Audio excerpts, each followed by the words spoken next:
अष्टक ययाति संवाद और ययाति द्वारा दूसरों के दिए हुए पुण्यदान को अस्वीकार करना। अष्टक ने पूछा, राजन, सूर्य और चंद्रमा की तरह अपने अपने लक्ष्य की ओर दौड़ते हुए वानप्रस्थ और सन्यासी, इन दोनों में से पहले कौन सा देवताओं के आत्मभाव को प्राप्त होता है? ययाति बोले, काम वृत्ति वाले गृहस्थों के पीछे ग्राम में ही वास करते हुए भी जो जितेंद्रिय और गृह रहित सन्यासी है, वही उन दोनों प्रकार के मुनियों में पहले ब्रह्म भाव को प्राप्त होता है।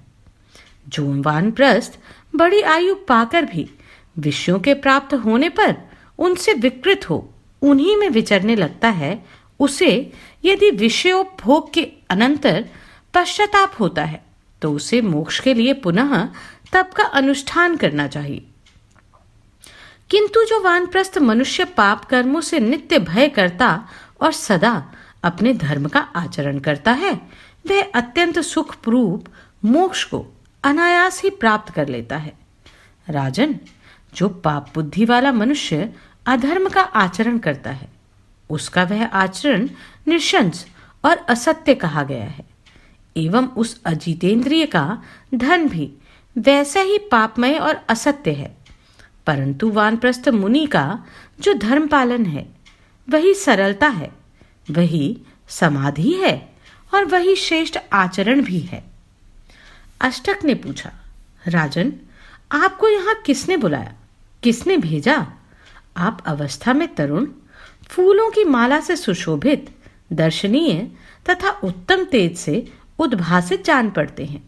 आप कहाँ से आए हैं? किस दिशा में भेजे गए हैं?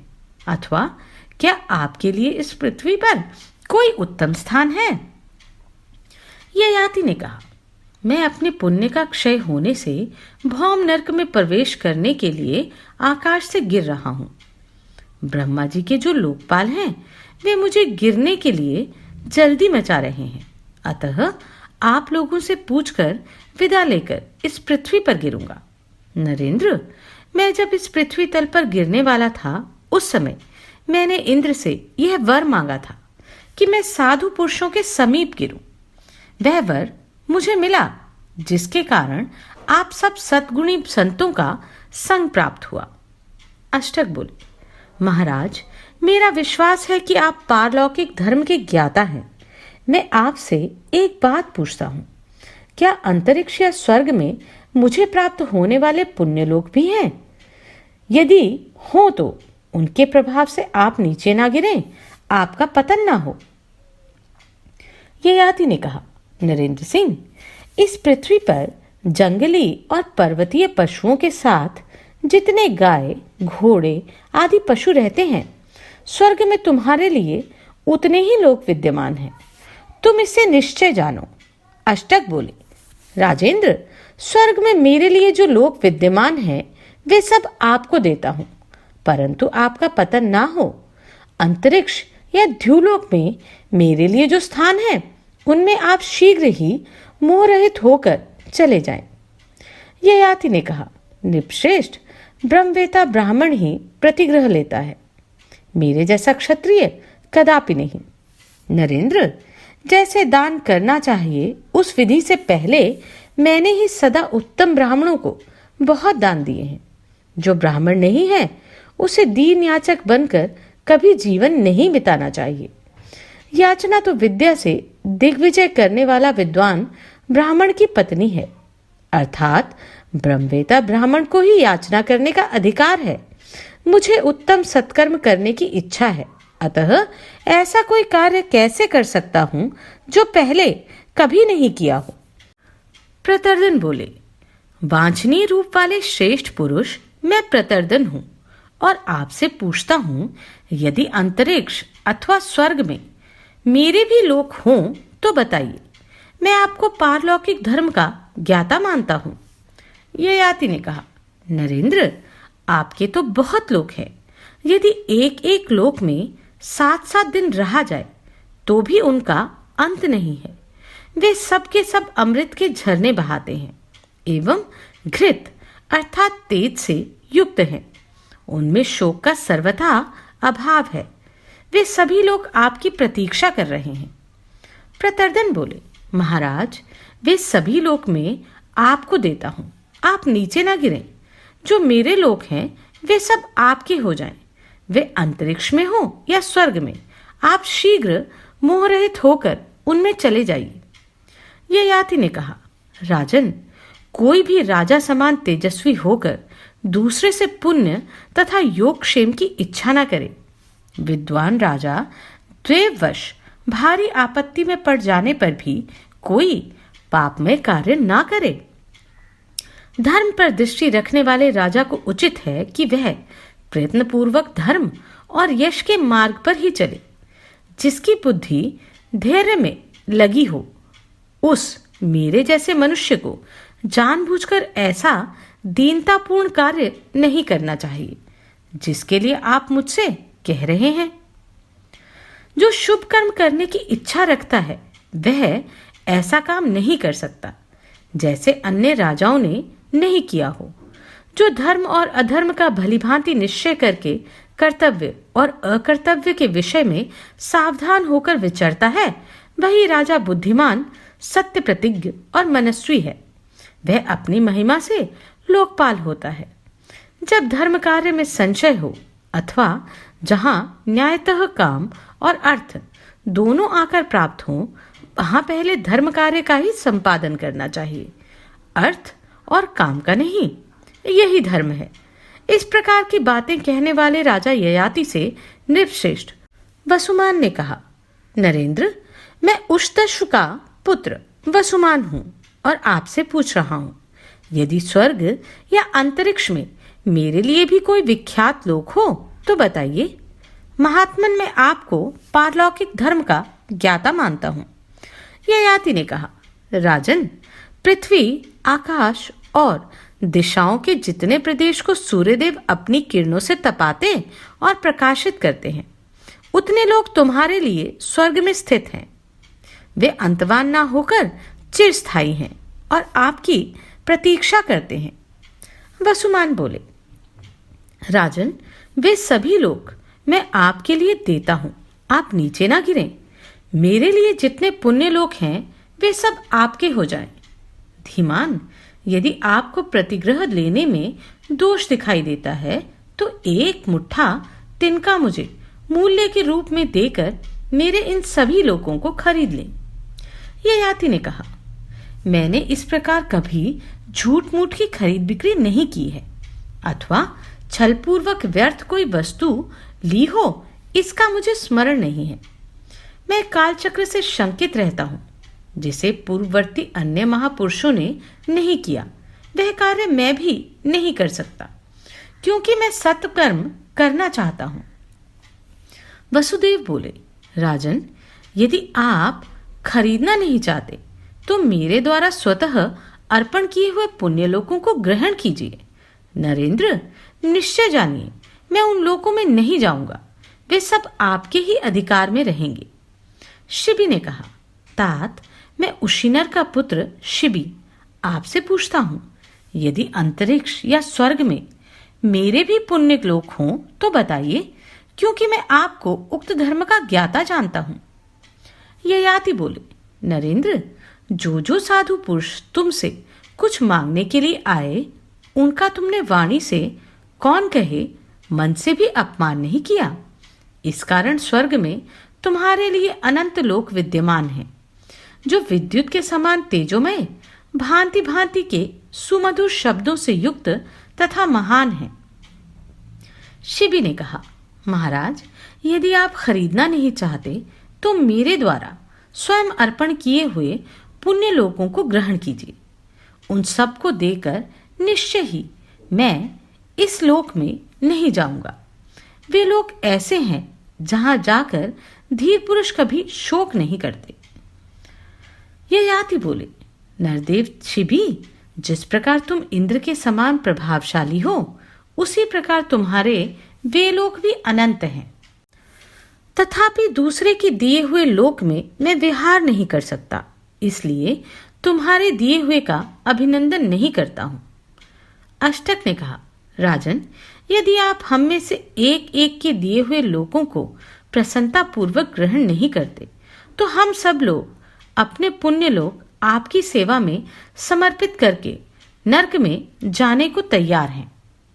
ययाति बोले, मैं जिसके योग्य हूं उसी के लिए यत्न करो, क्योंकि साधु पुरुष सदा ही अभिनंदन करते हैं। मैंने पूर्व काल में जो कर्म किया है उसे अब भी करने की योग्य नहीं समझता। अष्टक ने कहा, आकाश में ये किसके 5 सुवर्ण में रथ दिखाई देते हैं, जिन पर आरूढ़ होकर मनुष्य सनातन लोकों में जाने की इच्छा रखता है। ययाति बोले, ऊपर आकाश में स्थित प्रज्वलित अग्नि की लपटों के समान जो 5 सुवर्ण में रथ प्रकाशित हो रहे हैं, ये आप लोगों को ही स्वर्ग ले जाने के साधन हैं। वैशंपायन जी कहते हैं, राजन, उसी समय तपस्विनी माधवी उधर आ निकली। उसने मृग चर्म से अपने सब अंगों को ढक रखा था। वृद्धावस्था प्राप्त होने पर वे मृगों के समान विचरती हुई मृग व्रत का पालन कर रही थी। उसकी भोजन सामग्री और चेष्टा मृगों के तुल्य थी।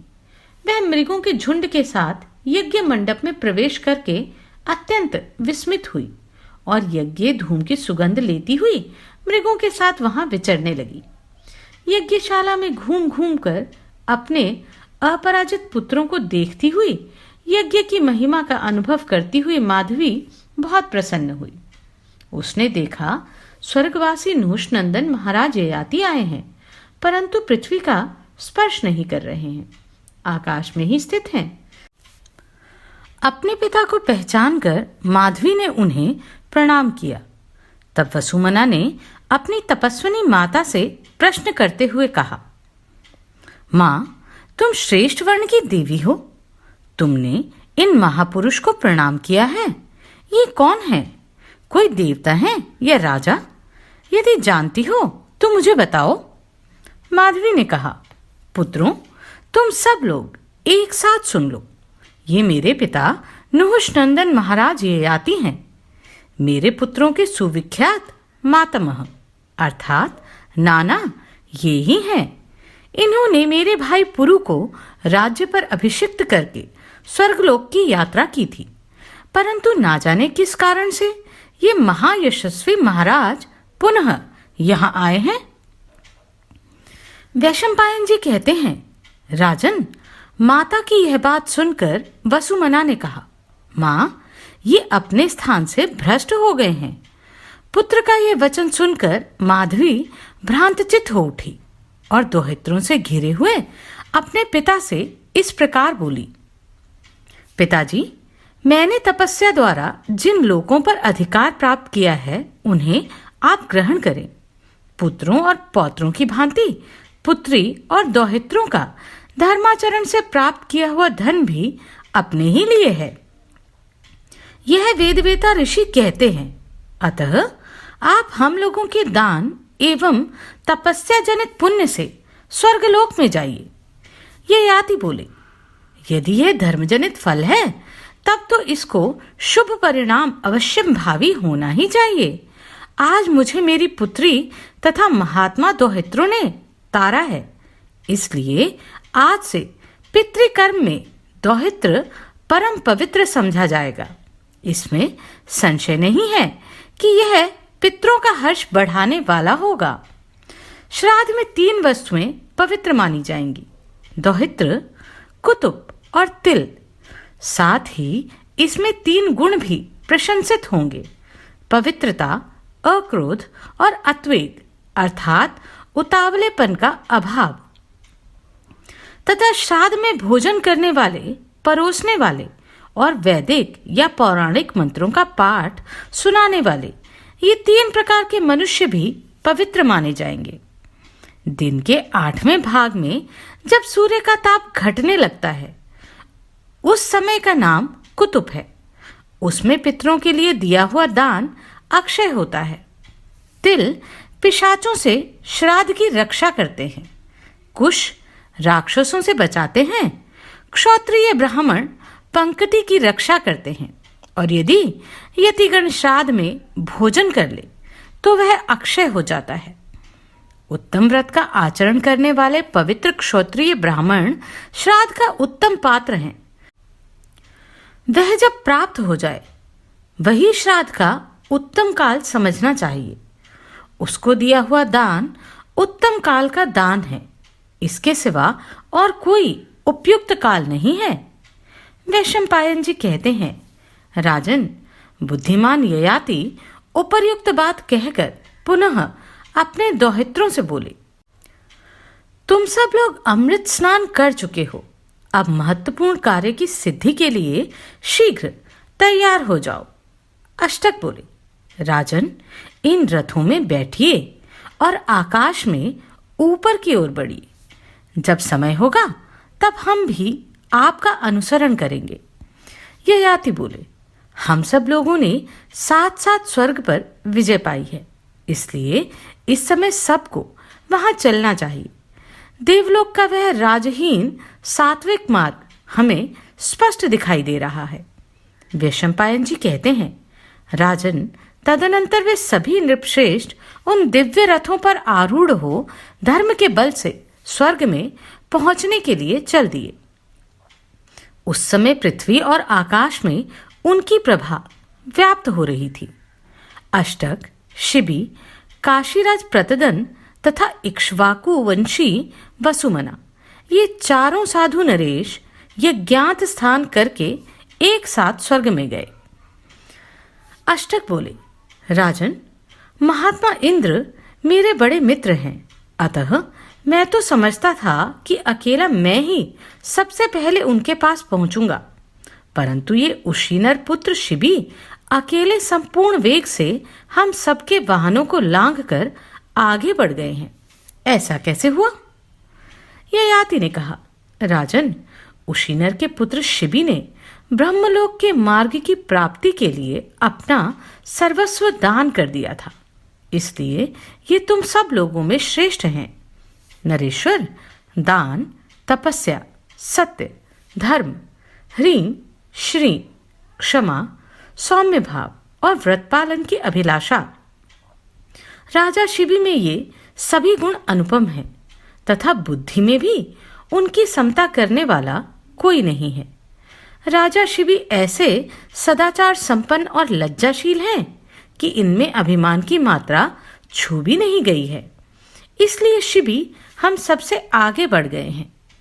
वैशंपायन जी कहते हैं, जन्मेजय, तदनंतर अष्टक ने कौतूहलवश इंद्र के तुल्य अपने नाना राजा ययाति से पुनः प्रश्न किया, महाराज, मैं आपसे एक बात और पूछता हूं, आप उसे सच सच बताइए। आप कहां से आए हैं, कौन हैं और किसके पुत्र हैं? आपने जो कुछ किया है उसे करने वाला आपके सिवा दूसरा कोई क्षत्रिय अथवा ब्राह्मण इस संसार में नहीं है। ययाति ने कहा, मैं नहुष का पुत्र और पुरु का पिता राजा ययाति हूं। इस लोक में चक्रवर्ती नरेश था। आप सब लोग मेरे अपने हैं, अतः आपसे गुप्त बात भी खोलकर बतलाए देता हूं। मैं आप लोगों का नाना हूं। यद्यपि पहले भी यह बात बता चुका हूं, तथापि पुनः स्पष्ट कर देता हूं। मैंने इस सारी पृथ्वी को जीत लिया था। मैं ब्राह्मणों को अस्त्र वस्त्र दिया करता था। मनुष्य जब 100 सुंदर पवित्र अश्वों का दान करते हैं तब वे पुण्यात्मा देवता होते हैं। मैंने तो सवारी, गौ, सुवर्ण तथा उत्तम धन से परिपूर्ण ये सारी पृथ्वी ब्राह्मणों को दान कर दी थी, एवं 100 अर्बुद अर्थात 10 अरब गौओं का दान भी किया था। सत्य से ही पृथ्वी और आकाश टिके हुए हैं। इसी प्रकार सत्य से ही मनुष्य लोक में अग्नि प्रज्वलित होती है। मैंने कभी व्यर्थ बात मुंह से नहीं निकाली है, क्योंकि साधु पुरुष सदा सत्य का ही आदर करते हैं। अष्टक, मैं तुमसे, प्रतरदन से और उष्तश्व के पुत्र वसुमान से भी यहाँ जो कुछ कहता हूँ वह सब सत्य ही है। मैंने मन का यह विश्वास है कि समस्त लोग, मुनि और देवता सत्य से ही पूजनीय हैं। जो मनुष्य हृदय में ईर्ष्या न रखकर स्वर्ग पर अधिकार करने वाले हम सब लोगों के इस वृतांत को यथार्थ रूप से श्रेष्ठ द्विजों के सामने सुनाएगा, वह हमारे ही समान पुण्य लोकों को प्राप्त कर लेगा। वैशंपायन जी कहते हैं, जन्मेजय, राजा ययाति बड़े धर्मात्मा थे, शत्रुओं के लिए अजय और उनके कर्म अत्यंत उदार थे। उनके दोहित्रों ने उनका उद्धार किया और वे अपने सत्य कर्मों द्वारा संपूर्ण भूमंडल पर व्याप्त करके पृथ्वी छोड़कर स्वर्गलोक में चले गए। आप सभी ने यह भाग सुना। कमेंट बॉक्स में इस अध्याय में आपको सबसे अधिक क्या प्रिय लगा, अवश्य करें